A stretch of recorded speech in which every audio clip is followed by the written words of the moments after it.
Hello, everyone. Thank you for tuning in on another Friday. And if you are wondering where I was last Friday, I was on a, a channel called Chaotic Reacts, and I have that video linked below. So if you were wondering, where's your usual Friday upload? That's where I was. I did a 5.5 hour live stream over there last week, but I'm back here. I'll be going back over there once a month.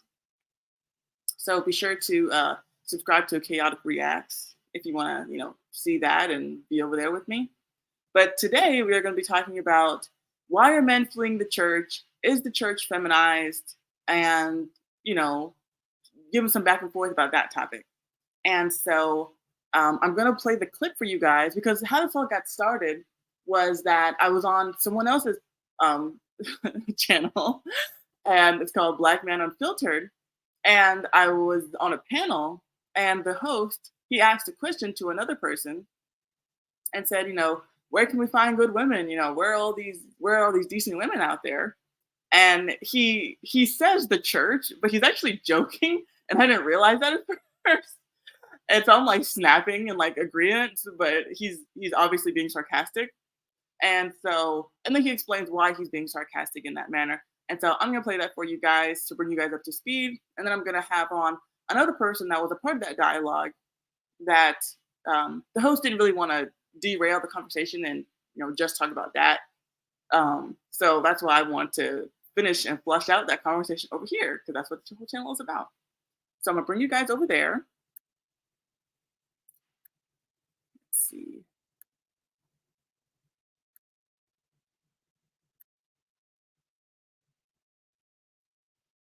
So I like a Christmas party kind of woman.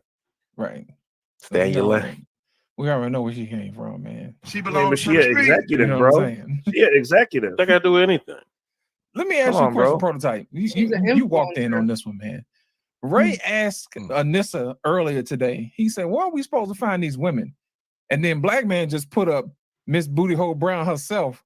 You know what I'm saying? What do you say to the men who want to be married, but all they keep saying is Booty Hole Brown? What do you say to these guys who want to be married? Who want to be married by the Booty Hole Brown? They want to take. You got to find. A good place to find them. Where? The church. You know what I mean? The fellas ain't trying to go to church, man. Listen, Prototype. Listen, Prototype. Hey, bro, come on now, dog. Come on, man. They ain't trying to go, man. I'm keep trying to tell you. The instructions on how to keep your wife is at the church, but don't nobody want to go up in there. You know why? No, they ain't giving the men what they need. The church is a terrible place to meet women. No, you was on a roll, man. But go ahead. Man, the church is a terrible place. Like everybody wants the pastor, you know what I'm saying, or they're reformed. They got, you want to find high body counts, man. You find them in the church, dog. In the church house? In the front row. In the front row. The closer you get to the front, the higher the body count. I take offense. No, I mean, like I said, you just gotta, get to know people. Sometimes it's a waste of time, you know what I'm saying? And other times, it might work out. But like I said, I have very specific standards. If it looks like a duck, quack like a duck, then even if it's a chicken, I'm gonna think it's a duck. You know what I mean? So I follow that rule. If it doesn't look good at the Christmas party, that's step one. Does it look good at the Christmas party? If I can't take you to the Christmas party, then you know what I mean? It is what it is. Right. You know what? I'm glad you said that, because the church house is full of women, single women. You know what I mean? There's very, very few men. And I want to know why. Why do you think that is, Prototype? Man, I think because church is, feminized. You know what I'm saying? Talk on it. It's missing a lot of masculinity. Like I would go to church. There's nobody like me. There's no masculine men that I would look up to in the church. You know what I mean? Like church is full of women, and the men that are in there, are weak, soft, ran over. You know what I'm saying? They're just not masculine as I would need somebody I would look up to be. You know what I'm saying? When you're pastor and your pastor's got the limp wrist or whatever, and the choir director is switching or whatever. You know what I'm saying? There could be a multitude of things, but there's just not enough men that I would that could be an example for me. Right. You're going to the wrong churches. That's BS. I understand why you might say that, but that's really BS. Like, I'm glad that's not my experience because I've been around a lot of masculine men. We're not talking about my ministry. Oh, thank you, Prototype. Thank you for excluding me then. Yeah. Well, because I don't think you don't really got a dog in the fight. You know what I'm saying? What you might consider masculine is not what I would consider masculine, or that's not a guy I would look up to. Like I might look at the guys you consider a masculine man of God that's in leadership over a congregation. What do you consider that you would want That's to a look good up? question. If you, Mr. Bennett. Oh, you should nope. Play back, man. No, I mean I don't really watch a lot of you know what I mean. Preacher, you know, the only guy I really like kind of listen to is he acts funny though, like so you know. It's like G. Craig Lewis. That's the only guy I like. I like G. Craig Lewis. Yeah, that's the only guy I really listen to. But cool. Even he could be like over there or over here sometime, like, or he's not serious. He cracks a lot of jokes. You know what I'm saying? So it should. It's not a strict thing. Everybody, like how we say, we have emotions. Will we always be straight all the time? But what about, you know, somebody said Farrakhan, right? And I want to bring up a point to that, right? I guess Quincy Farrakhan brought up Farrakhan, right? A lot of men run to Islam because they're looking for that structure. They're looking for, you know, that masculinity. They're looking for people in order. They're looking for order. You know what I'm saying? That a lot of Christianity is lacking. It's lacking the men of order. It's lacking the men of strength. It's lacking the men of masculinity. You know what I'm saying? And all those men seem to be, Muslims. You know what I'm saying? So a lot of men, like when they're looking for changes, they're running to being a Muslim, even though I don't consider that the way. You know what I mean? But that's not, that's my belief and not theirs. I respect that. Men are missing that kind of structure. Right. And back in the day, we used to have that structure where the pastors were men to look up to, men that, you know what I'm saying, that you could trust, men that, were masculine, that, had a good solid family, you know what I mean? Wasn't weird about their ways, you know what I'm saying? Was straight cut forward, will help you move. Like, you know what I'm saying? It was doing a bunch of men type of things, right? So it's kind of one of those things where like that's only seen, like I said, in other cultures, and it's lacking from ours. Yeah, I agree. Well, I'm glad you said that. Go ahead, Ray. Okay, and so that's the build up. That is what the conversation was about, and that's the context. And so the guy at the end who was just about to talk, Ray De Niro, he is, who we have with us today. Salute. How are you this evening, Ray? Wonderful. Better than I deserve as always. That's terrific to hear. So tell us about what you were about to say and some more points that you wanted to bring up that you couldn't express then. So, I mean, it was spot on. I mean, men are the men that we need to fix things in this country, the men that you want to secure a nation's borders, the men that you want to secure a nation are not attracted to or gravitating towards the Christian church any longer. And they're just not. Like there's a reason women are constantly asking where all the good men at.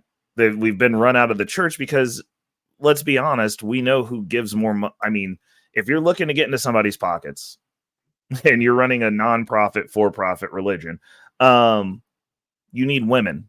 Women are going to tithe more. Women are going to tithe more religiously. Women are going to tithe irrationally. They will tithe themselves into poverty. Men aren't going to do that. Men are going to go, look, we got some stuff to take care of at the house. We got some investments we got to make. I got to make sure the family's secure.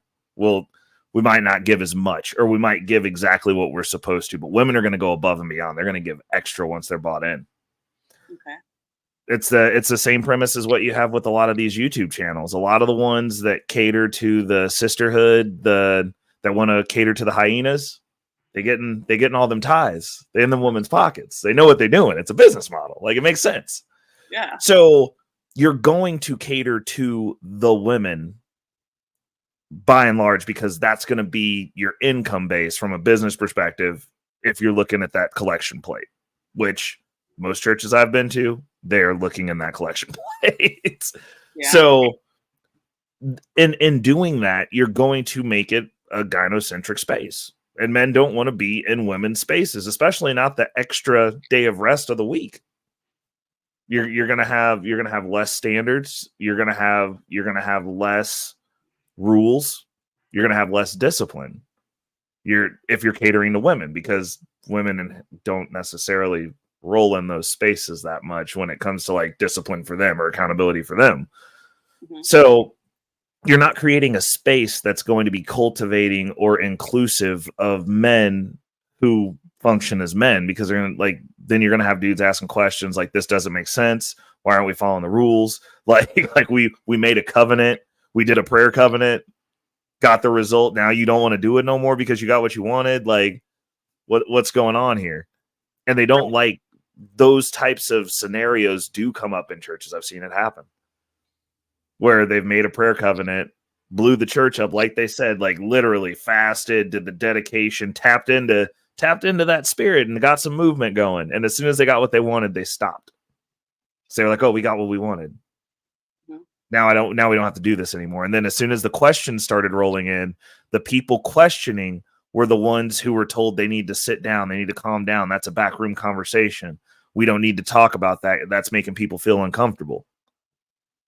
As soon as the actual accountability came in for what they promised based on their covenant that they made. Like, I mean, when you talk about a religion that has failed, when you can make a covenant to get the reward and then break your own covenant that you yourself made, you're not gonna keep men around like that. Not real ones. You're going to run those men off, especially if they believe in God. Like, you done tapped into something, made a promise, and then broke it because you got what you wanted. If you actually believe in God and believe in how God moves, then A, that's going to be downright repulsive. B, that's kind of dangerous. You playing with fire now. What you done invited in? And so it sounds like what you're saying also taps into another big problem, which is that the churches have failed when it comes to being really strict and being really mm-hmm. strong on holding the family unit together. Mm-hmm.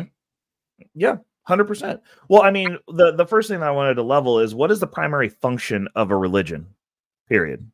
Like, what do you think as, because like I said, like, I'm a certified heathen. Like, I'm very educated on the history of religion. I understand its importance in a society, but like, I also understand what the primary function of religion is. And a primary function of religion isn't necessary for everyone. But my question is, you guys are still practicing. Like, what do you believe the primary function of the religion that you ascribe to is? So are you asking me as a Christian? Yeah. So I would say that the primary function of Christianity is to get close to God and to be with God. Mm-hmm. And then so I guess there's like different facets to it. Like, mm-hmm. you know, as a Christian, like, my number one thing that I'm supposed to do is get other people saved, because the first thing is that we got to snatch people out of the fire. We got to, you know, get people saved. We got to, you know, redeem people's souls. Mm-hmm. And then I just made a video about how I think that, you know, the number one thing as a member of society, being a Christian, is mm-hmm. to save your family and to fight for your family. Because the family unit is a picture of the relationship that God has with people. And so that's also a very big thing. So yeah, I would say that the primary functions are to, you know, to walk with God, to be close with God, to stand by your family, and to get other people saved, so they can do the same thing, like kind of wash, rinse, and repeat. Okay, so the follow-up question, because I have answers to both of these questions as well that I'll give you. But my second question in response to that is, okay, so based on that, because like, I don't think that we're too far off. It's just mine is very disseminated down answer. But how would you measure a success of said religion based on what its primary function is? So with Christianity, how do you measure the success of the religion in and of itself? Okay. Well, then, yeah, then that follows exactly what I was saying, is that mm-hmm. a good Christian society, or a good Christian, mm-hmm. is gonna be one that has lots of converts, and mm-hmm. one that has strong families, societally mm-hmm. speaking. You know, if you're living in a society where all the families are ripped apart and they're all broken, then that's a sign that it's not a genuinely Christian society, or that they're not following what God has taught. Okay. So my definition of what I believe to be the primary function of religion, period. This isn't Christianity, because I'm of the belief that you need religions to have a society, period, that functions. Like, you have to have a moral code, because unfortunately most people are stupid, so they need some sort of framework to work within that's a sandbox, because people don't even follow other people's rules. So even if you make something up, it's got to be somebody out here is watching you and you're held accountable, because people are dumb. So the primary function of a religion, from my standpoint, is the preservation of society, its moralities, its value, and its character. And you would gauge that based on exactly like you said. You look at the society, like, how are the people navigating in this country that's predominantly Christian? Because apparently people get mad when I say that this is a Christian country, even though that was the religion that they ascribed to the people here, because the people that founded it, even though they weren't Christians themselves, they understood the whole concept of the masses of people being dumb. So they gave them Christianity. That's kind of what was always here. And for a long time, we had a good society. Yes. And now we do not. And there's stuff that was in days of old that did not fly, that you did not do, that now we do. And when you look and compare and contrast that, and that's the reason that I say the West and Christianity has failed, because you can look at the society, and based on measurable metric, not your individual church and not how you're rocking as your individual church, because technically speaking, my favorite flavor of Christian is Orthodox. Those dudes are die hard. But not all Christians are Orthodox Christians. But like, when you have a country with a mass of people that was previously in a state that was not in disarray and disrepair and civil unrest, and you see that collapsing, the noticeable thing that has happened is people have moved away from religion. Because like I said, most people are stupid. And now you've told most people that are stupid, do what thou wilt. You should feel good. There's no shame here. And then the religion in and of itself, versus staying stalwart to stay relevant, has tried to adapt to that. And look at us now. Like, we got people making videos about, like, whole shows about a gay Jesus. They're talking about the church. They're disrespecting God to his face. They're protesting outside of your churches now. They're disrespecting you as Christians. And then you wonder why the men gravitate away from that. Like, we are warriors by nature. Anybody who says, oh yeah, just let them do what they do. Like, the dad is the reason the kids stay in line. I mean, mom's 100%. They're going to nurture a kid. And like, to a certain extent, your mom's going to keep you in line. But like, little boys, we got to test genes that when your daddy gets home carries a lot more weight than like, yo, like, we going at it. Like, okay, like, because that's where the discipline comes from. And if you're taking the discipline and I always say, because people don't like it, because they don't like the word, but the intolerance out of a religion, then what is it? If you take the intolerance out of anything, that means there's no rules. That means that there's no, like, a lot of people go to church because they've just been going to church. Like, you're going in, there's no value set. You have no fear of the God that you're praying to. It's a religion on autopilot at this point. And then whatever thing that they bring in, that's the new thing.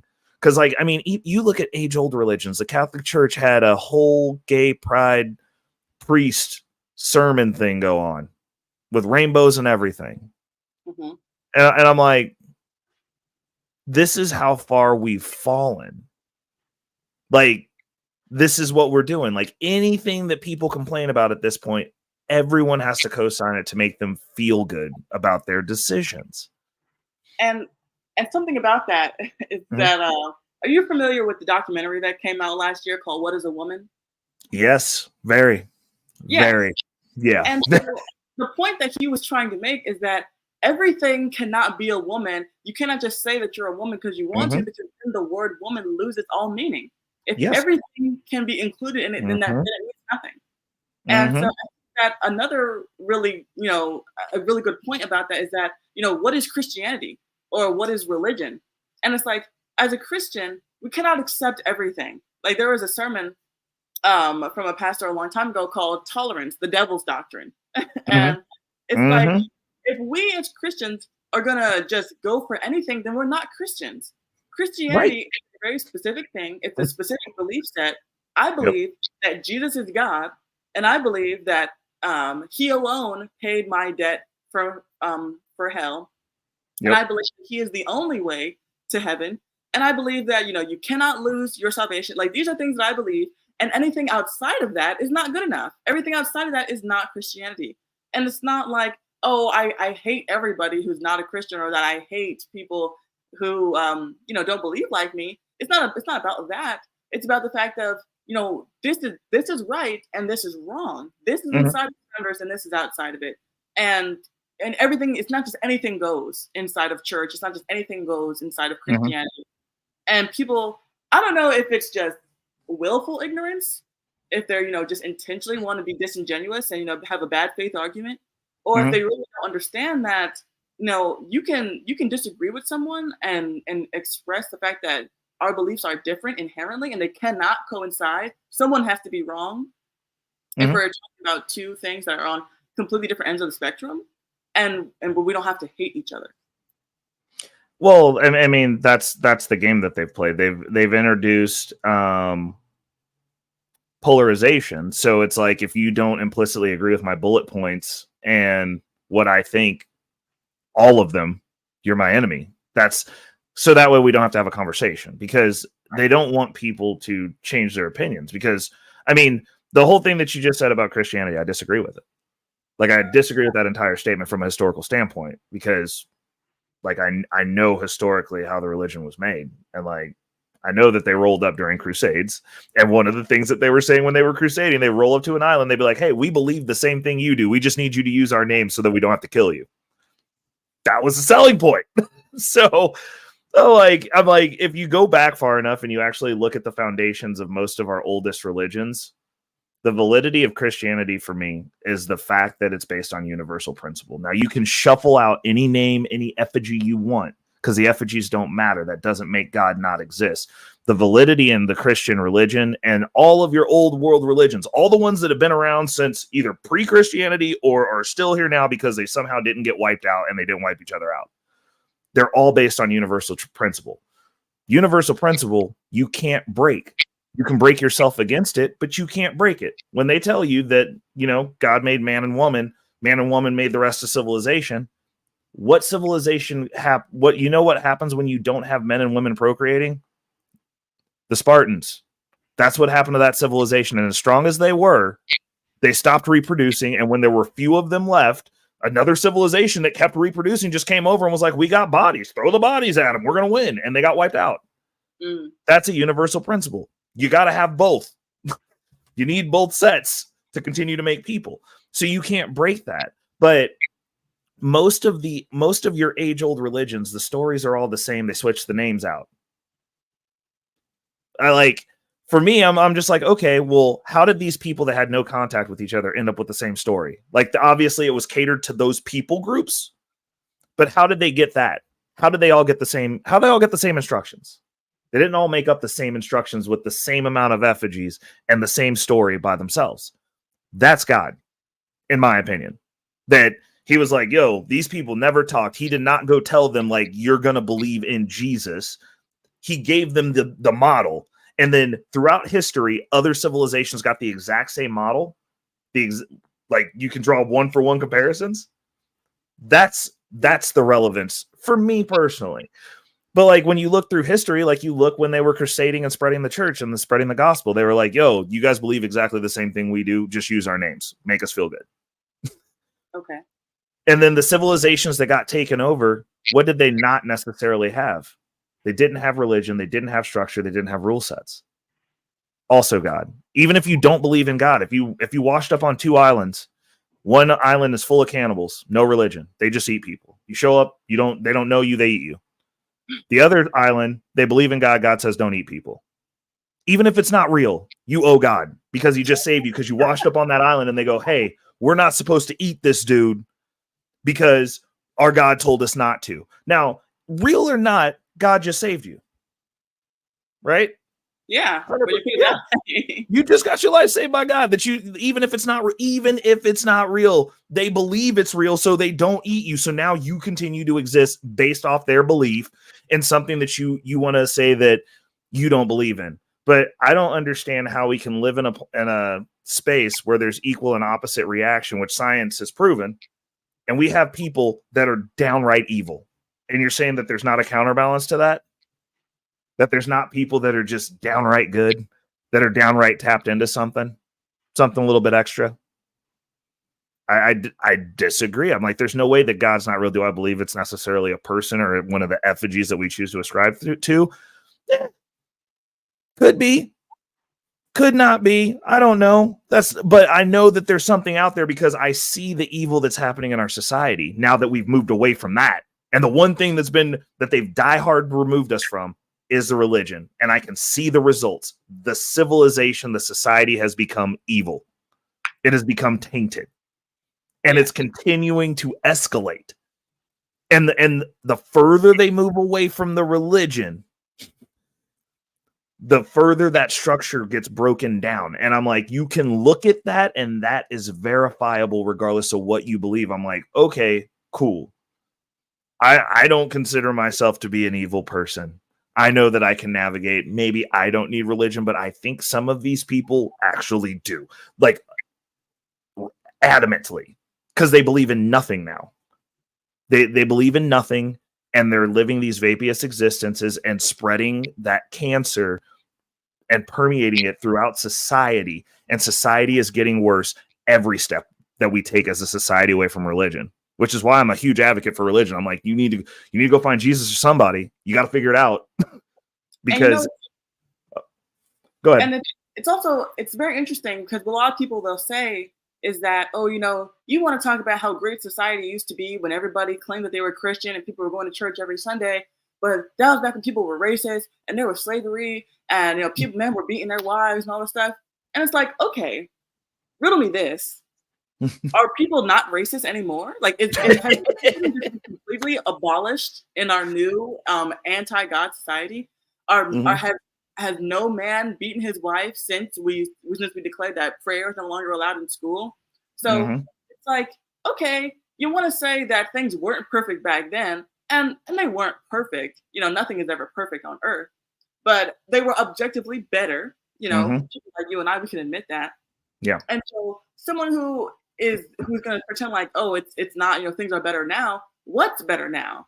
Because we still have all the same problems that we used to have, but now we have kids shooting up schools and drag queens at the local libraries. So what exactly has improved by us getting rid of God that wasn't already there before we had him?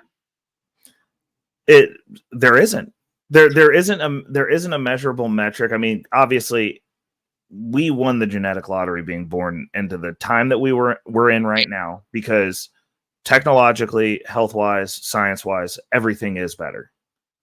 The thing that's not better is the people. And this is my thing. I'm like, I'm a firm believer that somewhere in between science and religion, when you start looking back to explain things, is the truth. Like, I believe that there's a delineated gray area in there where science and religion overlap that people don't want to admit to. And it's in there that you kind of get something special, but they don't want to admit that. They're like, we want to lean very far this way. But if you just look at how the left reacted with the jab, they had faith that worked. Science said something else, but their faith is so strong that they're still going to get booster shots and dying. The 18th one. I'm dead serious.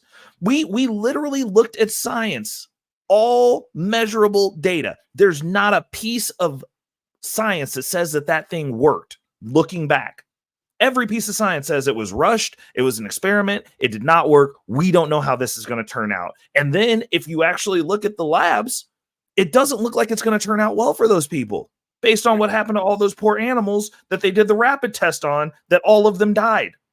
All of them. Now, what do you call it if you say you believe in science, but the facts speak in the face of what you're believing, but you believe it anyway, is that not faith? Sounds like faith to me. That's the blindest face. That's the blindest of faith. Like the blindest. like that is more, because like we haven't gone up in the sky to look to see if Jesus is actually watching everything that we do. Like we haven't done that. We haven't sent a telescope up that just looks out trying to find a man in the sky watching what we're doing down here. So we at least don't have 100% empirical proof that he's not up there. We have 100% empirical proof that those shots aren't what they said that they were. But people will still tell you and still have a level of arrogance about it, that they trust the science and they know what they're talking about. And I'm like, but the man on the TV who told you to do that, like, also told you this shit didn't work. Now I'm going to get my 18th jab. Like, okay, go get your booster. Did you? I mean, they're actively starting to market this like a annual flu shot now. Yeah. It's sick. And I'm like, if it's just the flu, guess what? I don't get a flu shot either, because the flu don't kill people. Like, it's crazy. It is. But they have faith. And the thing is, they've removed them so far from God that now they're giving them faith in what they say to their own detriment. We have people now who are still talking about how great it is, and they can't believe that we ever voted Trump into office, even though they've had to move 3 and 4 times over the pandemic, because they can no longer afford to keep their living situation intact because rents are getting shot up through the roof and they can't afford to live in those spaces. We have a whole movement on TikTok right now where everybody's talking about how everything's so expensive and I can't understand how I'm supposed to survive in this environment. Mm-hmm. You voted for this. This is the administration. Your savior Biden did this to you. Your lives are worse, but you still have the gall and the arrogance to talk about Trump when you could afford gas, you could afford food, and you didn't have to move because you could afford to live in your place of residence that you chose. Faith. You have faith in the face of unsurmountable odds. These people who are godless heathens have the faith of probably 10 mustard seeds with the stuff that they expound publicly out of their mouths. Like it's really crazy. And that's why you can't take what these people say. Well, you can't take it seriously at all. It's complete nonsense. And usually, what you'll find with leftists is that whatever they're accusing you of is what they're doing. So when they accuse me as a Christian of being ridiculous and being crazy and wild-eyed because I believe that humans literally came from humans and God created everything and everything didn't just happen from nothing, I'm ridiculous. I'm non-scientific. And so that's why I don't even listen to what these people have to say anymore. But I think another interesting perspective with when it comes to religion and what religions men and women are attracted to, in that clip, he was mentioning Prototype Dad, how a lot of men are gravitating towards Islam. Mm-hmm. What you find with Islam is a very male-heavy religion. Yep. And the women that are in it are usually in it because they marry into it, not because they are converting on their own. And so it's interesting to see the dichotomy between that and with modern, like mainstream Christianity. Because with mainstream Christianity, am I breaking up? Yeah, a little bit. Just a little bit though. No, you're a little bit frozen now. Oh no. Oh, I can hear you though. Okay. I don't know what's happening with my camera. But what mainstream Christianity is, like these mega churches and all of these big liberal non-denominational churches, they're full of women and the men are scared. Mm-hmm. But like I was saying in the clip about how, I'm a fundamental Baptist, and in these fundamental churches, those churches are male heavy and the women are scarce. And so I think that it's not necessarily the religion that you're picking, but it's how the people in the religion take the religion, like how they deem it, like how seriously they take it. And men are, usually more serious people. And so when it comes to fundamentalism, I guess there are liberal Muslims, but that's not usually what you see, especially in those Muslim countries. Those are usually like very fundamental in type people, traditional classical people that subscribe to that religion. Well, And so you know why that is, though, right? Because those are the laws of the land. No, because the losers of those wars are here. All the liberal Muslims are here. When they were killing them, who do you think the refugees that we're taking in are? They're not the winners of these battles. They're the losers. When we talk about, like, when you talk specifically about oh, are you still there? Okay. Hold on. Jenny's gone. I'm holding it down for her while she's gone. But Black thought she invited me over. She invited me here, BT. So I'm just gonna rock out and hang out while I'm waiting for her to come back. I think she had to reset her stuff before we jump into why we're getting everyone's losers here. She was over on Black Man Unfiltered. She's over on panels over there with me, and I'm surprised she invited me to talk on her channel because I'll be wilding out over there some nights. It just depends on how much of a nap I've had. But she was over there on a real good night. I got a real good nap in, and I came in hot. And she was like, "Do you want to continue the conversation?" I was like, "Absolutely," because you gotta support your people, and that's one of the things that I've been seeing that's really important, especially the women in these spaces that actually have their heads together, right? Like, obviously, Ginny's married. She should honestly. I'm hoping that she delves into some of the marriage stuff. There we go. She gets back, but I'm hoping she delves into some of the marriage stuff because she's living she has accomplished the mission. She completed the assignment. So, okay, are you back? Yeah, I don't know what's going on with my laptop. No, you're good. I held it down for you. We were talking about how we got to support the women in these spaces that have their heads on straight because y'all don't be getting support, and the sisterhood be coming for you. Okay. And Black Thought said, "Don't be going over to CT's channel." He said, "You don't belong over there in them streets." Oh my goodness! But what I'm saying is, all the liberal Muslims are here because over in those countries, if you start expounding some stuff like that, they just start killing people. Like they're not. It's not a game. Like they're just like, we're going to get you up out of here. We will remove you from this planet.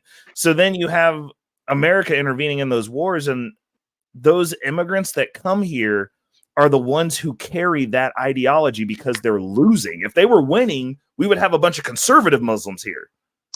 But that's not who they're getting out of society. That's not who they're going, "We don't want you here, and we don't care how many of you there are. We'll start over."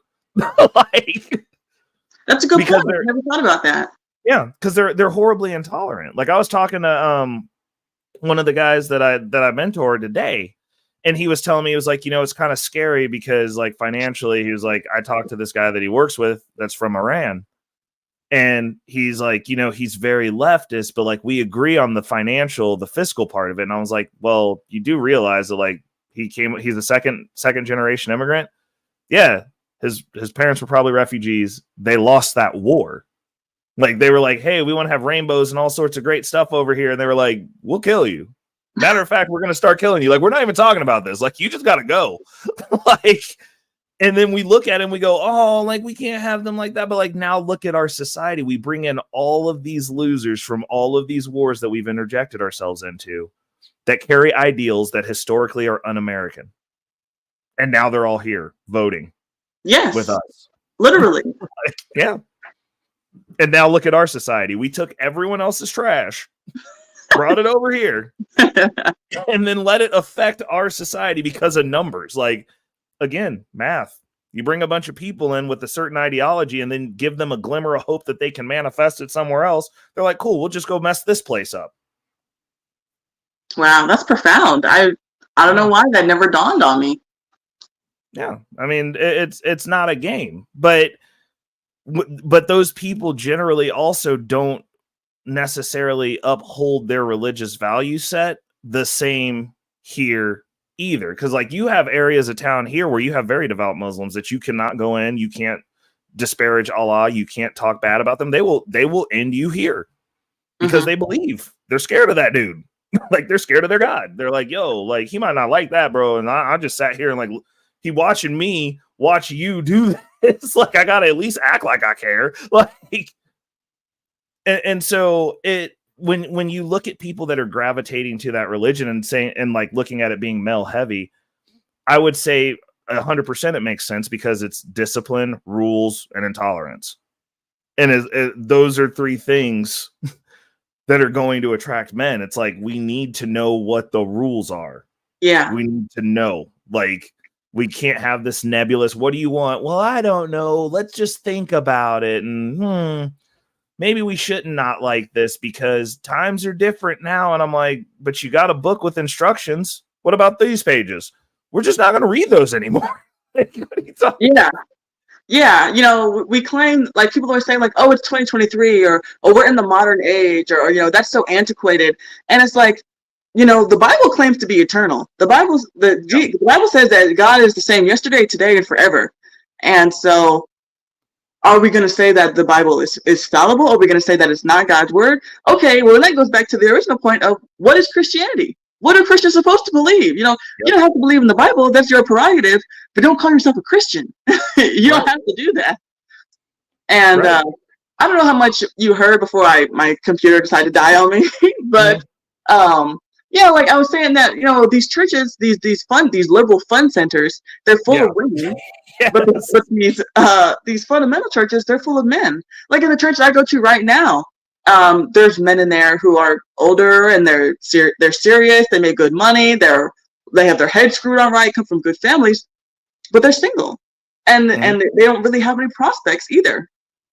And I remember when I was single, that was one of the reasons why I decided to go to a fundamental church, because I wanted to find a husband, because I knew, like, okay, I want to find someone who's serious. I want to find someone who thinks like me, has my same values, and I think that it's really fascinating to see how you know, these fundamental churches, like fundamental Christian churches, they're not. People don't talk about them as much. They're not in the news, or they're not. People don't realize that they're around, and that's why I was saying that, you know, it all depends on the church that you go to. Because Catholicism, they teach that we're all part of one big church, the universal church. I don't believe in that. I believe in individual local churches. And so, you know, if you don't like the church that you go to, or if the churches that are around you, there are still 7,000 prophets who have not bowed the knee to Baal. You know, is a Bible verse. And so there are churches out there that are solid and that are right on doctrine and that are serious, and they're not just about feelings and swaying to, you know, music about about how God is mercy all the time. Yeah. And there are those churches, and I feel like in those churches there are men who are masculine and lead a good example. I could agree with that, but if we're so what I've always told people, and I use myself as an example of this, because like the stuff that I've been through, like statistically, I shouldn't exist. I should be in prison. Like I should be dead.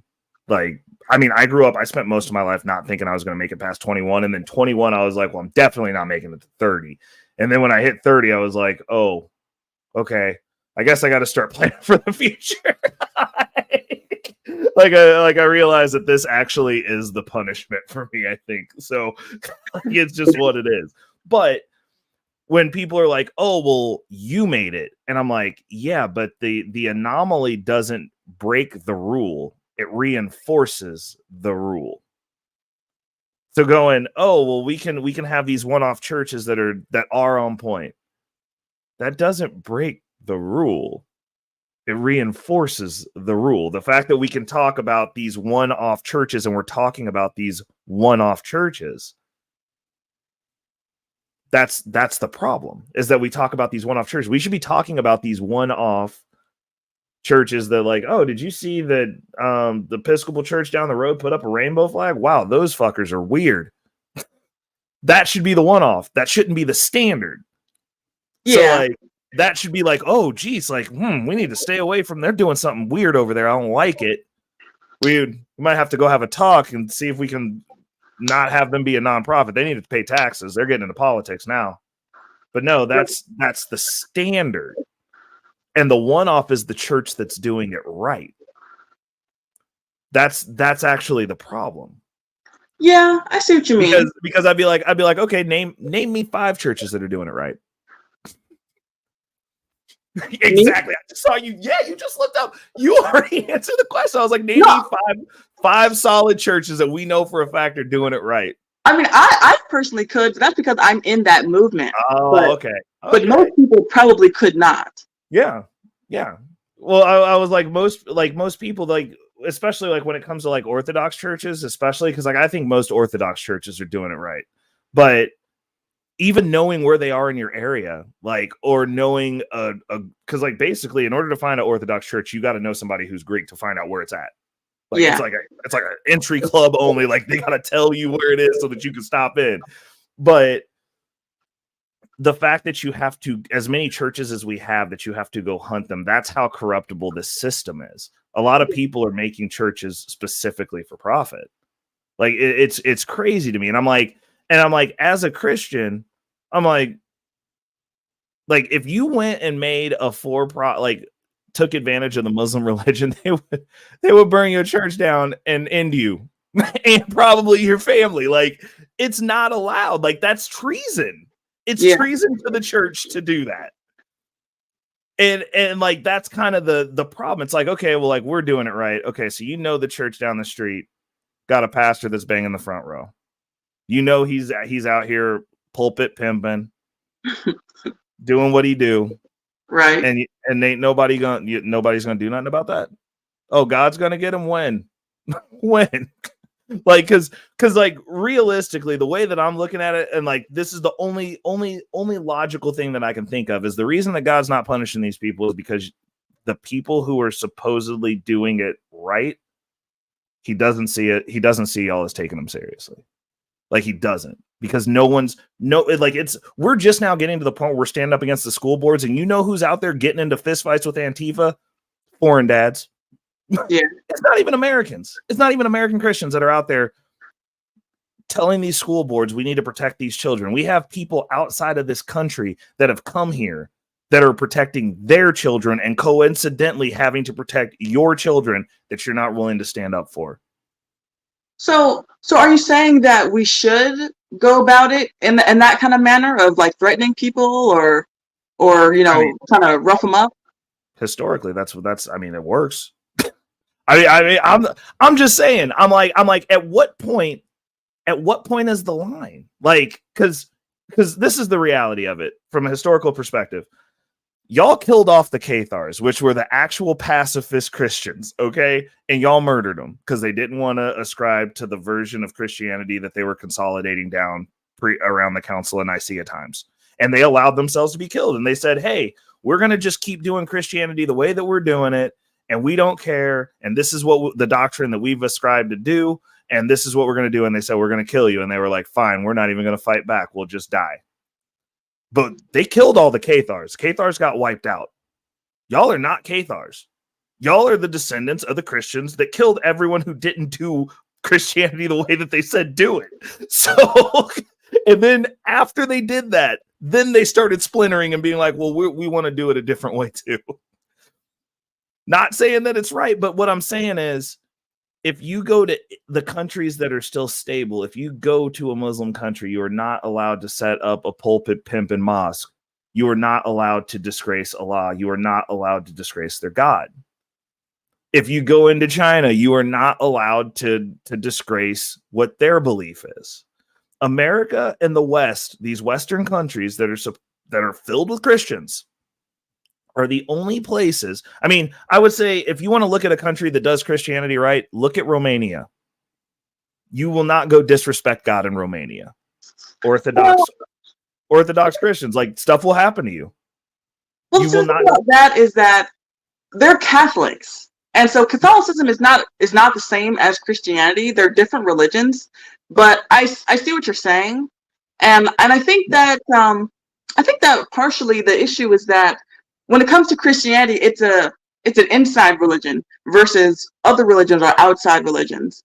And so if you're a Muslim, then you don't really have an issue with throwing somebody off of a building, because you need to show outwardly to your fellow Muslims that you're a good Muslim and that you're following what the Quran says. Mm-hmm. But the Bible, and don't get me wrong, I'm not a pacifist. I definitely believe in legitimate violence. Like, I believe in the death penalty, all that stuff. So I'm not saying that. Well, no. I'm not. Trust me, I'm not a labelist person. I'm not trying to paint you into a corner. So, but I mean, go ahead and finish your point, because like we can unpack that. Yeah. So just saying that. I feel like when it comes to like a good example is like Joel Osteen, who has the biggest church in America, even though that is just I use that term very loosely. And so someone like him, who is objectively wrong, spreading a false gospel, not a serious person, I look at that and that disgusts me. And I know it disgusts God, but I'm not gonna, come in there with some jackbooted thugs and, tear down his church, because the Bible says that, hold your peace and I will fight your battles. And at the end of the day, God's gonna square everything right, and he's gonna, make everything how it's supposed to be. And people will get punished on earth, whether we see it openly or not. And so I think that is probably the main difference with Christianity, is that other religions, they feel like, okay, we got to make things right here and we got to square things right here. But Christians, we're like, okay, for anybody who does, like molest a child or, does anything like that, they need to get killed. The government is failing in that aspect. They don't kill enough people. 100%. But 100%. But other than that, God is going to handle them. He is going to have the last laugh, and I'm not going to worry about it so much. Do you know why that is? Well, that's what the Bible teaches. No. From a historical standpoint, do you know why that is? Oh, no, not from a historical standpoint. Everywhere that Christianity is a religion that you give to somebody who you've conquered. It's not a conqueror's religion. It's a religion that you give to the conquered people. Because if you take over a mass of people and you got to give them a religion, right? You're not going to give them the religion that says, like, hey, somebody did something. You better get your lick back. Like, you better get out there. Like, these people are going to keep messing with you until you stop them. Okay. Christianity is a definitive difference in that, which actually, you know what, actually makes sense why the people who conquered this land were not necessarily Christians, because it was like, you know what I'm saying? Like, they ran into the whole conundrum with slavery, because they were like, yo, like, we're not supposed to do this because, like, those people came over here with a belief set that was diametrically opposed to what they were doing. So then they had to just make black people not humans, and until that didn't work out. And they were like, okay, well, like, I guess we can't do this. And then they stopped. But Christianity is a religion that, generally speaking, in most populations that you get all over this country, with the exception of the Spaniards ran Christianity. Like, their version of Christianity was a legit version of Christianity because they were conquerors. And they took the religion and they adopted it, but they were like, yo, we still about to go get this land.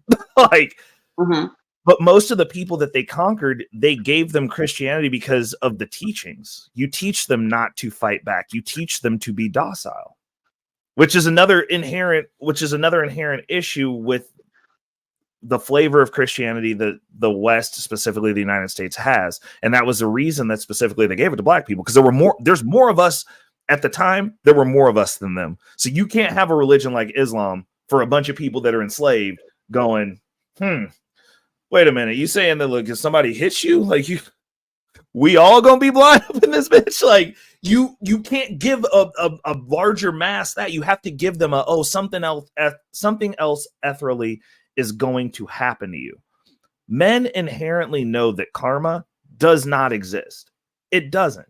If you live your life as a savage your whole life and something happens to you, people go, oh, well, that's karma. Like, no, you just lost that battle, right? But they go, oh, God got him. Look, he got something happen to him. But what if you just take over a bunch of land and stop? What do you mean? And stop. You just stop conquering shit. I've slaughtered a bunch of people and I just stop. I'm living a good life. Now you're stuck with your karma belief that something's going to happen later that goes, hey, hopefully something bad happens to that dude that stopped doing what he was doing when he was a jerk. Like, but what if it never happens? Then what? Then there's the afterlife. Or we're a part of a religion where then on his deathbed he can apologize and then nothing happens. Like, there's literally 18 million outs in the Christian logic, if you actually break this down from a logical standpoint, where you can do anything you want and there's no accountability, but also don't defend yourself and don't fight back. Which is another logic fail for men. Like, you get into this, but like, it's only a logic fail until you get to the higher echelons of the religion. Like when you start looking at the history, when you start actually going back through and looking at the older texts that they took out of the Bible, because most Bibles come from the King James Bible, which doesn't have the Book of Enoch in it. It doesn't have a bunch of the books that the Gnostic Bible has in it, the doctrines that are actually legit and real and verified that are not in that Bible that you don't have access to. And it's like, okay, so they literally dumbed this down for the people that they conquered. So based on the style of Christianity that you get, you could believe this, but like your church leadership, like if they actually went to seminary school, they don't believe that shit. Like when I have conversations with people who preside over masses of people, they'll be like, yo, you know what you're talking about, but like, we can't give that to everybody. We have to filter this out. Your leadership knows. People at the top know the truth. It's almost like one of those multi-level organizations where like, it's like the Freemasons. Like the further you move up in the religion, the more you learn about it. You're like, oh, I didn't know that. Oh, I didn't know that. Why don't they teach this? Oh, well, like there's a reason we don't necessarily need those. And you're like, yo, that's where the power is at in this religion. But you're supposed to get poured into from one person. You have a conduit. Even though that you guys broke away from what the Catholic Church does, where the priest is the conduit. They're the only people who can do anything in that religion. Your pastors, even the splinter religions, the main reason that most other religions outside of Catholicism exist was because they wanted everyone to have a copy of the Bible, and the Catholic Church didn't even want y'all to have that. They didn't want you to be able to read. Right. So that they could control you. That was the reason for every other denomination. The spur of that was, we want people to have this book too. They're like, there's power in this book. Can't have it. Oh, we're going to do it anyways. Schism. Every other denomination post that came from that. But like the way that the religion is utilized, Christianity is one of those religions where because like most Christians are given mostly New Testament, which is turn the other cheek. Somebody else is going to handle this. Somebody else is going to deal with this. That's anti-man in and of itself. That ideology is anti-man. It's anti-warrior. No, they're coming to conquer the village. Let them. Someone else will handle this. Well, Oh, we've been taken over. We lost the battle. Never fight back. Enjoy your slavery. Someone else will handle this. They're going to get theirs. Don't worry about these rich people that are extracting your resources and poisoning you and polluting you and killing you. Don't worry about it. They're going to get theirs eventually. Like that's not the way the world. We didn't get here based on that. Right. On that specific piece, like this planet, all of our innovation has come from people conquering people being conquered. You keep your head down for a little bit. They grind, they figure out how to get out of it, and they come back strong. And they're like, cool, we're getting ours now. What's up? Like, let's go. Everybody's conquered everybody. So it's not that it's necessarily a bad thing. It's a human thing. People have discrepancies over everything, over everything. But like this disheveling the responsibility out. Look at the movements that we have now. Look at the left. I want you to make me feel good about my decision, Ginny. I need the government to come fix this. The government's going to come take care of you, Ginny. I got faith. I'm just going to keep crying, and I'm going to keep crying out here in these streets. And old Daddy Biden's going to come, and he's going to make it okay for me to come to work on your kids. Well, and see, those are things like, so yeah, when it comes to Christianity, we because there's a difference. There's like a delegation of responsibility and authority. Yeah. And so as just an average, regular Christian, we are not to take justice into our own hands for the most part. Our government is supposed to do that. And so the government is supposed to put, do you know what the definition of a citizen is? That's actually the job of a citizen by definition. We are supposed to govern and police ourselves. We disheveled that out. We literally hashed that out. If you look up the definition of a citizen, policing was part of your job. Well, I mean, maybe in America, but I mean, like from the Christian perspective. Yeah, but I mean, wasn't Christianity here when they were policing themselves? They were Christians too. Yeah, but it's not biblical for me to take the law into my own hands.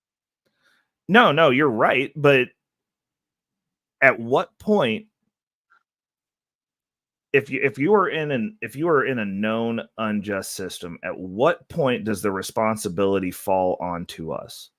I guess that would be my question, because like right now, everybody's doing anything and everything. Not only that, you've got states that are passing laws that are making it illegal for you to even intervene. Like if somebody's shoplifting and they steal some shit and they run by and bump into you and you stop them, you go to jail. They don't go to jail. You go to jail. Right. Yeah, like we're in clown world. So this I guess this is the difference between like a male perspective on things and a female perspective on things. Not that I don't appreciate and 100% understand what you're saying, but like for me, when I look at this, I'm like, yo, are we waiting until this gets to the door to fight? Is that when we fight? Because after they get to your door, that means all your neighbors are gone and it's just you and the mob outside. Well, it's a multi-pronged approach. So like when it comes to the hierarchy, like I was saying about the government, they are supposed to carry out capital punishment and kill people who are especially bad. But there's also, the authority of the church. And so as the church, they should be preaching against these people. They should be preaching 100%. Against these movements. And so because the churches have dried up when it comes to passages about like Leviticus 20:13, which says how we need to handle homosexuals, or passages like Romans chapter 1, which explains why homosexuals are the way that they are, or why people who hate God, what happens to them and why they are that way. These churches, they've dried up on these topics, or about, how we should conduct ourselves as people, the role of the family, the importance of the family, things like that. It's not like, this is not a problem that would be solved overnight, which is like you could do if you just riled up a bunch of your friends and went and, like burned something down or went to go kill a bunch of people. With Christianity, it's like, it is a slow moving thing, which I guess is not really conducive to how men want to do things. They kind of want to strong arm things and get it done right away.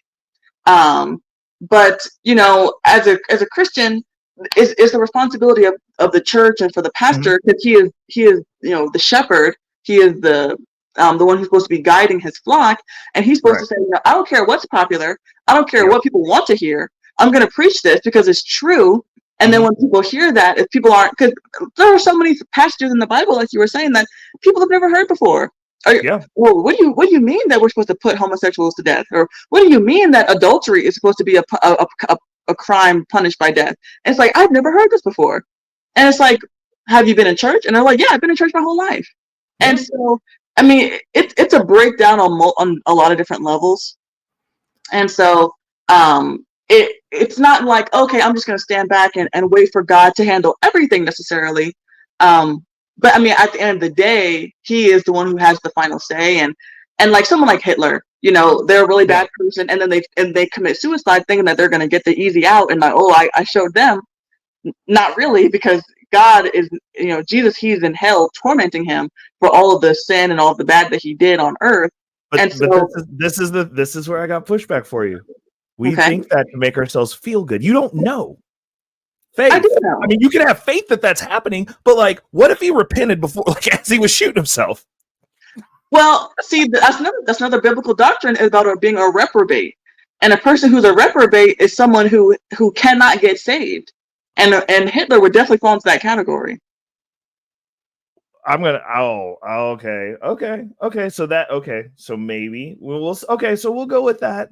But like, what if, bro, you know how messed up it's going to be if we die and we're actually just in a simulation and like we just log out the game, bro. I would be like, hey, I want my money back. Like, why my headset crusty? This is ridiculous. No, but I mean, I'm with you. It's just when you look at like societal decay and like we're getting down to this space, and like I think that the pendulum's getting ready to hard swing the other way, because the younger generations are going to see how horribly some of this stuff plays out. I'm just hoping that like we're not in a state of civil war in the process, because like when you have a bunch of homeless people that are doing nothing to the tune that they can have homeless wars amongst themselves for territory, eventually those same people who have time to make firebombs with no money are going to want houses. They're going to want roofs. They're going to want air conditioning. And this moratorium just went over. Everyone's getting evicted. A lot of people are about to join them out there in the wild.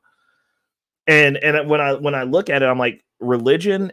And actually, as we've been talking, I realized religion is the greatest, well, it used to be the influence of the society. And I think that's the reason it was important historically. Now that we've had this conversation, I'm thinking about it, because they're consistently and constantly influencing society on the rules.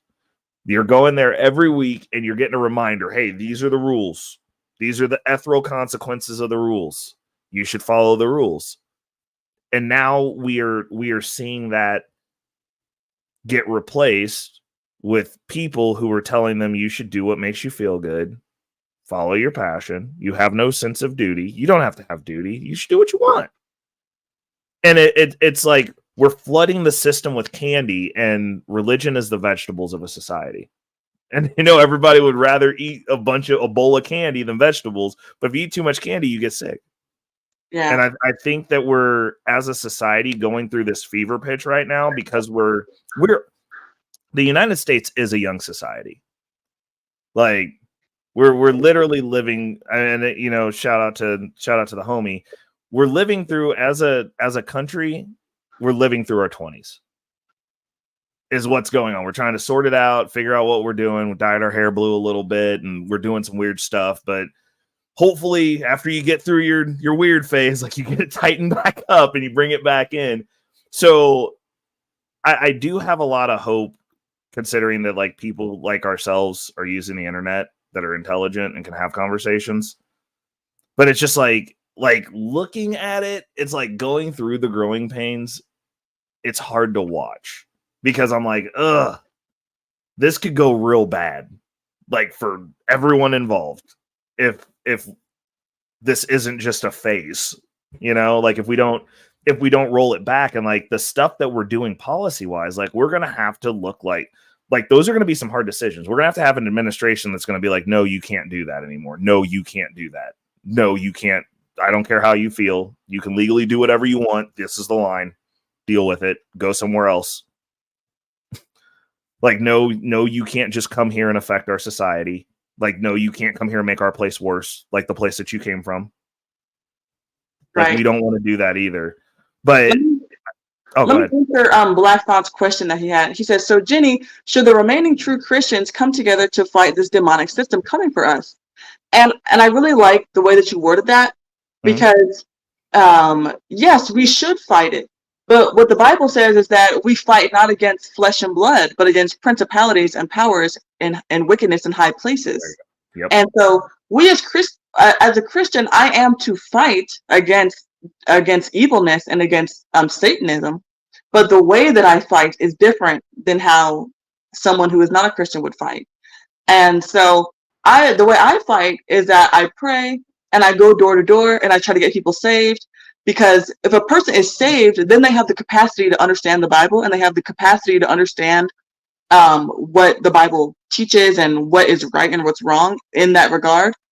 And so then they can see that, okay, I don't want to, let my kid, go to public school, or maybe I don't want to let my kid do that, or maybe I'm not going to do this. Maybe I need to stop being so prideful and get back together with my baby daddy so we can raise a nuclear family. Things like that. That's how I fight.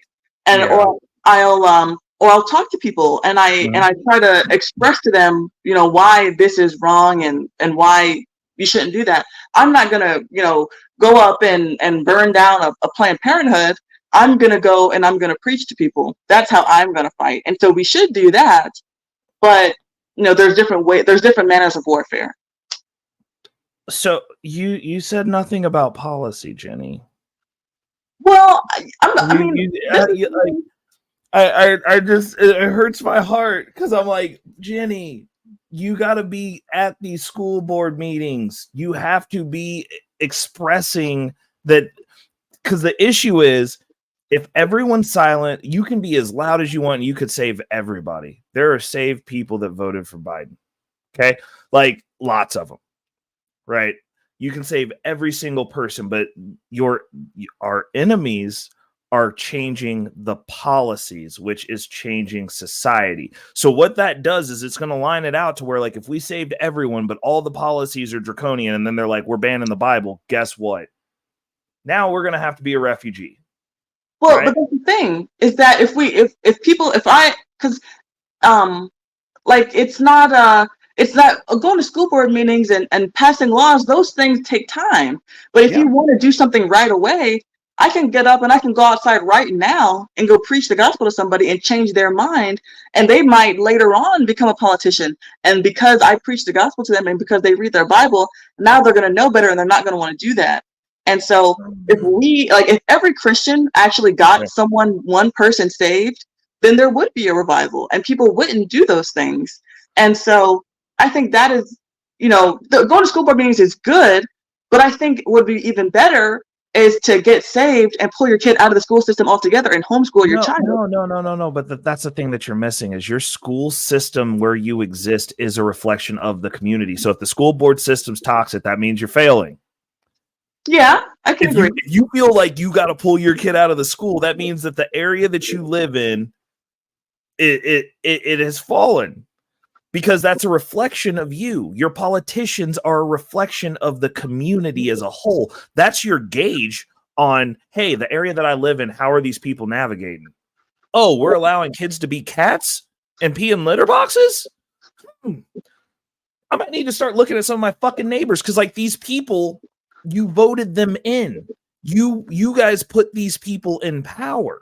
In your community specifically, like that's actually the thermometer for like how y'all are navigating. Now, if the community is lockstep and everyone's saved, then why do you have to pull everyone out of the school? Right?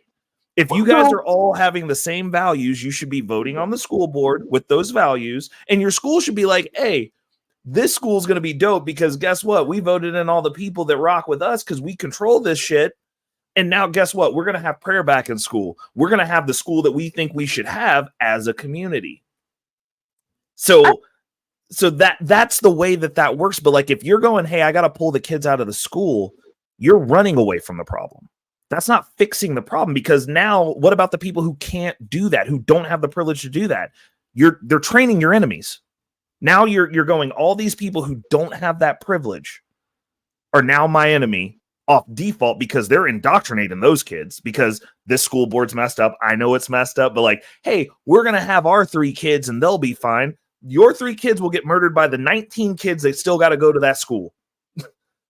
Then what? Now there's no kids. Now there's no good kids because the problem is still the problem. And like that's the thing that I don't like about the Christian mindset of like, we're just going to isolate. Like, you're still in this country. When they go full feral and just start taking people's stuff, your driving distance, you're here. If we don't fix this country as a whole, like it's going to be bad. And that goes back to, are you going to wait till it gets to your door? Because when they're knocking at your door, it's too late. You're going to have to get on that train. You're going to you going now. Like you've lost this battle. You either get to die at the door or you get to die wherever they take you. And so like that's the reason I'm like adamant about the school board, because like you can see community wise by what they're allowing to fly, because I'm seeing it, school boards collapse and society collapse where I'm at. One of the richest school districts in the nation right now is allowing kids to piss and shit in litter boxes because they identify as cats. That's a problem. And that's one of the wealthiest school districts in this nation. Okay. We are being attacked from a value set standpoint not even from the bottom up at this point. It's from the top down. They're affecting the future leadership. Because, I mean, thinking that the dude from the hood is gonna end up being president, no. But the kid from this school could be.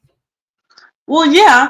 Okay, but to give you pushback on that, what else are you doing besides going to school board meetings or passing legislation? Because that stuff, okay, we all go to the school board meeting, and in next year's curriculum or in next semester, they're going to do some stuff. What's happening right now?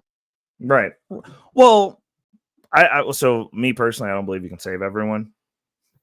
Yeah. So first off, I'm like, I will step over dead bodies to help the wounded and the people that are actually not wounded, that are just falling down. I'm like, I can pick you up, you wounded, come on, like we'll get you bandaged up. But like the dead bodies, I ain't worried about them.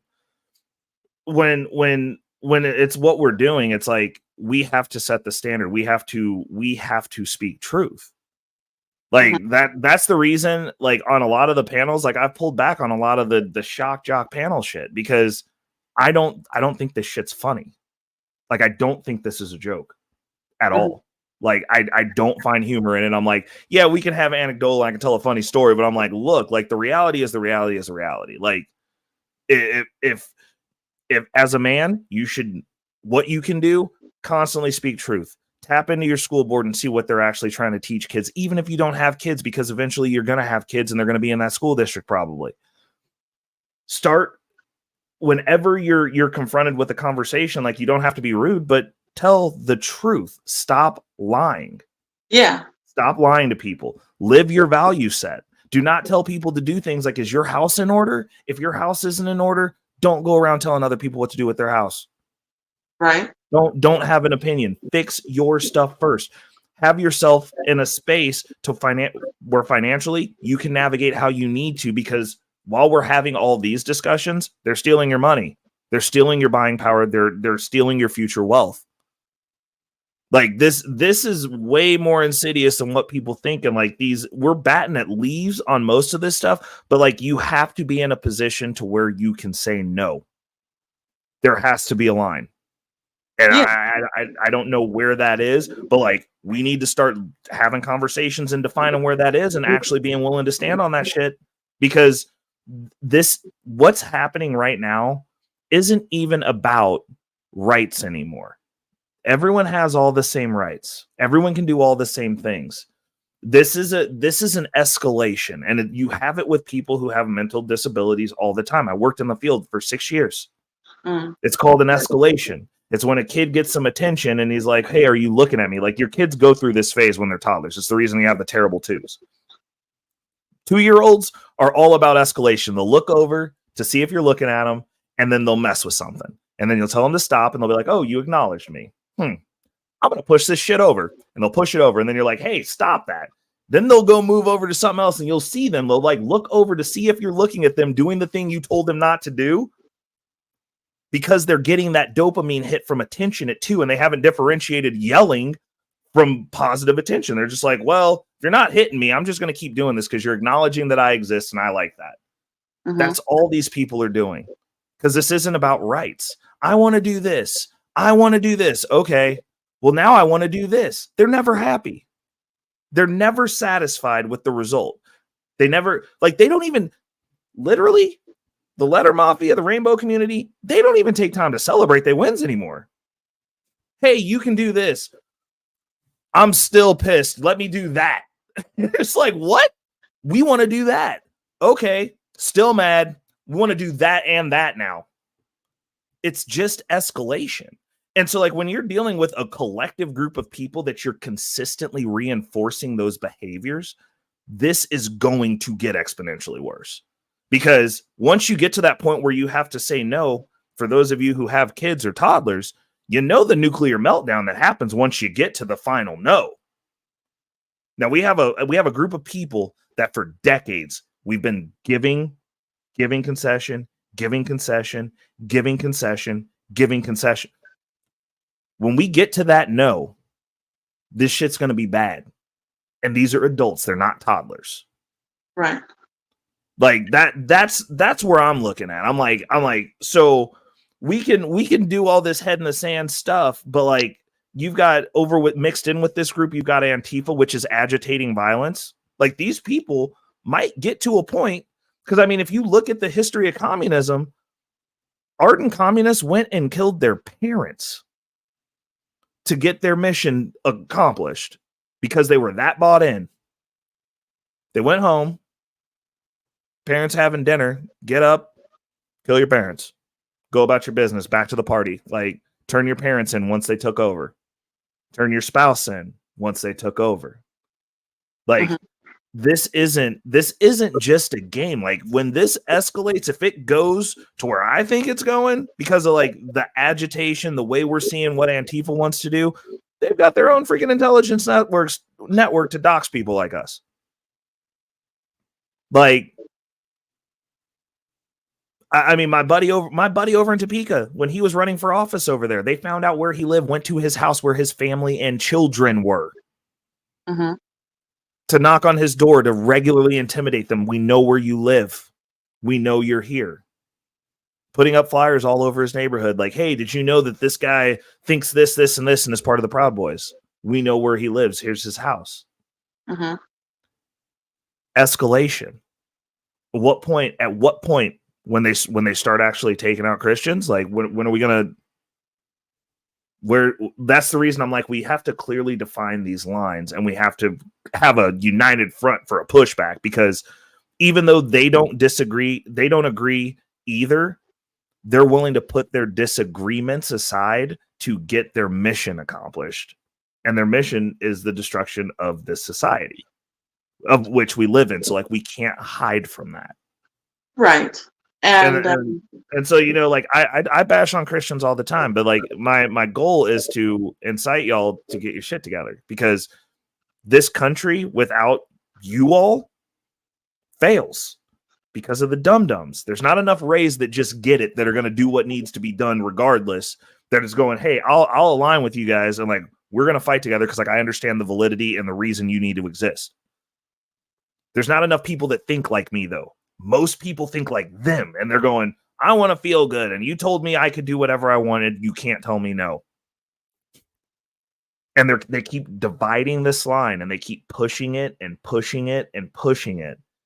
And a group that's doing that, the only thing that you're pushing for is a be-all, end-all showdown and violence. When they start enacting violence against you, like, it's going to be a problem. And like, technically speaking, it's already started.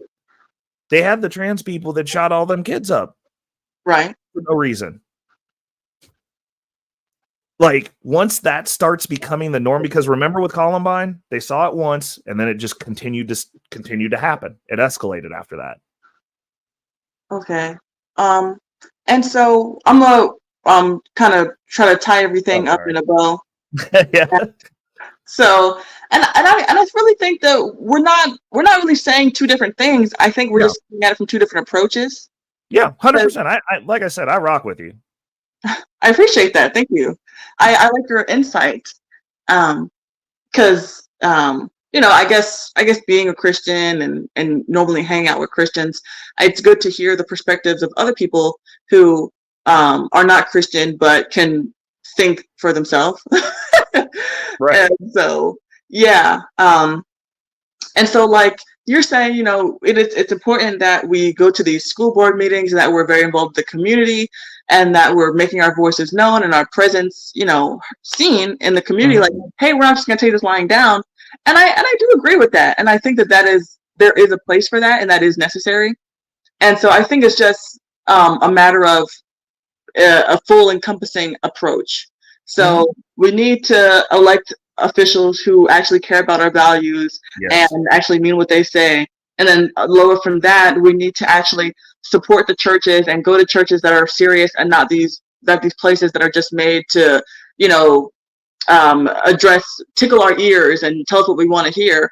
And then beneath from that, we need to embrace strong families, and we need to actually take our family seriously and not leave at the first sign of struggle. And even below that, we need to be good individuals and good citizens, and go out and try to talk to other people and change other people to our belief system. And so it's just a multi-pronged approach. It's all of it. You know, we need to do all of it. You know, it's not good enough just to pull your own kids out of school, because I believe that homeschool is the best way. But I still need to go to the meetings too, because there are people who can't pull their kids out, or people who don't even realize that that's a viable option, or might not realize that they could do that. And so it's all important. And I think that we as Christians really do need to do better about that, because we have really dropped the ball. And I can clearly see that, you know, and I look at it from my perspective, because I'm a fundamentalist, like I said, and I'm just like, you know, if people really believe the Bible, if people really took it seriously, then it wouldn't be this bad. It's the fact that we've just let the fake Christians take over. Yeah.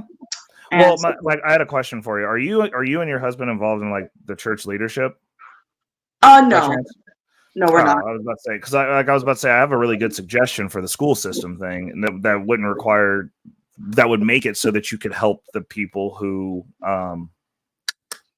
couldn't pull their kids out. If you guys, so like in Europe, the Jamaicans in Europe, when they immigrated to that country, it's like they had them go help them fight wars, and one of the promises they gave for them giving up their bodies to go fight wars, because Europe didn't have enough people, was, hey, if you come help us, we'll give you citizenship. You can come to the motherland, whatever.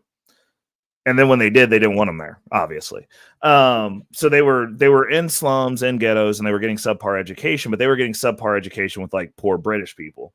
And they have a value on education. They decided we're not rocking like that. So they started doing this thing called Pan-African Saturday School. And they were like, we will have an extra day of school where we will fill in the gaps ourselves within our community. And we're going to just fix it. And they outperform most Britons. Oh, highly intelligent, because like they were just like, cool, we'll just go to school a 6th day. You guys don't want to teach us, we'll fix that. And we'll teach them the things that we know they need to learn. No church does that. We have all these churches that run tax-free, and there's no pan-Christian Saturday school to help these kids in these areas where they're at, that are getting either not educated at all or undereducated on things that actually matter. Right. And I mean, a tax-free organization, you can actually get grants and funding for that shit, and have the means to set it up.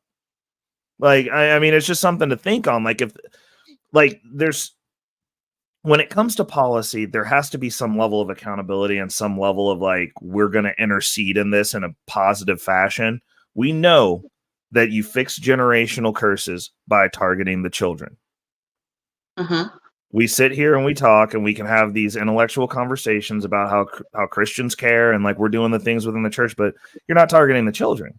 You're not actually taking part. You're taking part like within these doors, we're going to do this. But like if you are in an impoverished area or have access to an impoverished area and you set up a school like that, you could fix a generational curse. Yes. You could go, hey, who helped us? And it's not about forcing your religion down somebody else's throat. People will know, oh, who helped me when I was broke? Who helped me get here? You know what? It was Christians who came in and changed my life. You ain't got to force anything on these people. You just help them. You live the example. The whole premise of Christianity isn't necessarily going to door and trying to save people. Jesus just existed. He was the standard. They were like, this dude doesn't suck. Jesus, like, let me follow this guy. Like, what do you got going on? Like, you putting off an aura. You different. Oh, you want to let me tell you about my father. He didn't show up and say, hey, listen, you got to listen to me. He was like, I'm just existing and people come to me and I'm going to give you the game. We've got to start doing that. Like, there's so many things that are discrepancies that these organizations have the ability to affect that they don't, that it becomes a level of disingenuousness where it's like we're watching this happen. We know how we got here. They targeted the children, and there's no counter to the evil that was injected to our society. And they're making dumber people. If y'all just made a pan-Christian Saturday critical thinking camp that you let people go to for free and just teach these kids how to think for themselves, that could free most of them. Because then they'd go, that thing you just told me, that makes no sense. And I'm going to tell you that makes no sense. And I'm not going to live like this. Like, I'm not going to go through life. Like, that's a Pandora's box that once you open it can never be shut. And that's the reason they stopped teaching it in the school district. No school teaches critical thinking now. Right. Because they don't want people to think, because then you end up with me. Like, so, I mean, it's just something to think on, because it's like, when it comes to the church, like I got a ton of smoke, because I'm like, there's a million different ways to easily fix these things, but like everybody is focused on either completely removing themselves from it and being like, well, if you're not going to come into our building and do it our way, then whatever.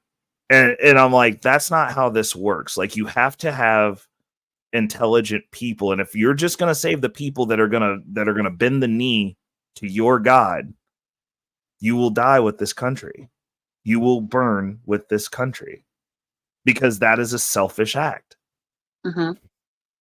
And selfish acts have consequences. Everything runs on cause and effect. And if we're only going to free the people or try to save the people that will implicitly, where they're at, agree with us, this is over.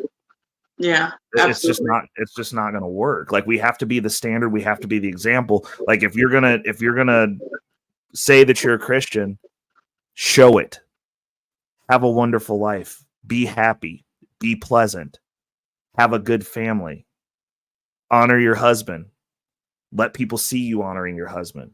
Like, even like that's what I'm saying. Like, Christianity is one of those things where, like, everything that you do, the way that you carry yourself, Jenny, if you're in a certain area and there's hyenas around, they're gonna look at you and be like, "What the fuck is she like? How is she navigating like that?" And they see you honor your man. Like, oh, that might, even though they might be like, "Oh, she a slave," whatever. You might have planted a seed in somebody where they go, "You know what? I saw that one beautiful black woman, and she was honoring her husband, and she was out here, and she was smiling, and she was pleasant, and she was happy. I want to know what it's like to be happy." Because these people are miserable. They're in pain constantly.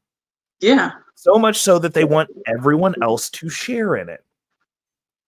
But you shining that light and actually being happy and enjoying yourself will affect more people than you knocking on their door, because they're going to be like, "How the hell did you get like this?" And then you go, "Here, let me tell you about my journey."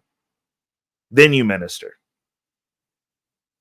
But I think that you would get more headway with having people come to you, okay, versus you chasing them, because you have the model, you have the standard. All you have to do is live a good life. Live a good Christian life. And people will see that and be like, "What are you doing that I'm not doing? Because you look happy and I hate my existence. I'm in pain every day and you're smiling. Why?" Mm-hmm. And so, I just think the example that you have the ability to set, because you've done all the things. All you have to do is exist and to speak the truth and live a good life. And that will intrigue people. That will draw people to you. Yeah. Yeah. And so, Ray, where can people reach you, and how can they hear more of you? Oh my goodness. Reckless Ray De Niro. You can find me basically if you look up Reckless Ray De Niro on almost any medium in some form of fashion. You'll find me. You'll see my big dumbass head on there. I'm on YouTube. I do panels sometimes when people ask me to come talk about stuff.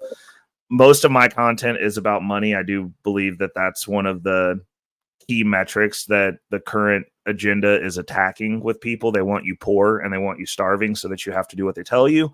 So my contribution is helping people with financial strategy, talking about money. And then I do Guns and Butter live every Thursday evening. Normally the start time is variant. It's between 6 and 8:30 p.m. depending on because like I have a business. So like, depending on when we wrap up, I start. So like normally it's around 7:30ish is around the normal start time. Okay. Well, that's great. And I hope that I know Black Thoughts in the comments. He seems to already be a follower of yours. So yeah. Thank you, Black Thoughts. And I see your comments. I want to read your guys' comments, but I find it really difficult. Like my husband, he's always picking on me because I really have a hard time doing two things at once.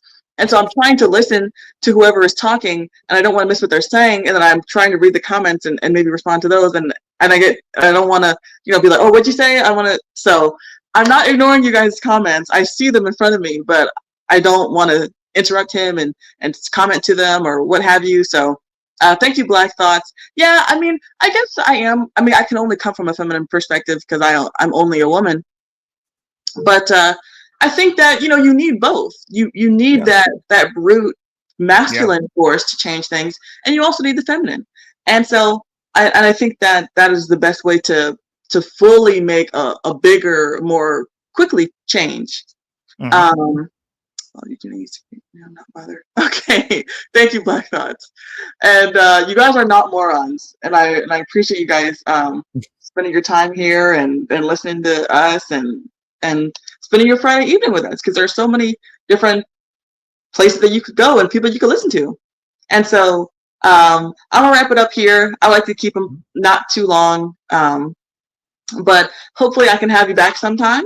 Oh no, absolutely. Well, I was like, now that I have your channel, because like normally I promote the places that I'm at. So like, well, next time you have me over, I'll do a better job of promoting the show, because I didn't know what medium you were on. So I was like, oh, okay, well, and then I found it. So I did share it on my deal, and then like I posted it to my socials. But next time, since you plan ahead, everybody is pretty good about planning ahead except for me. Like I'm terrible about promoting my own stuff, but I promote everyone else's stuff as much as I can.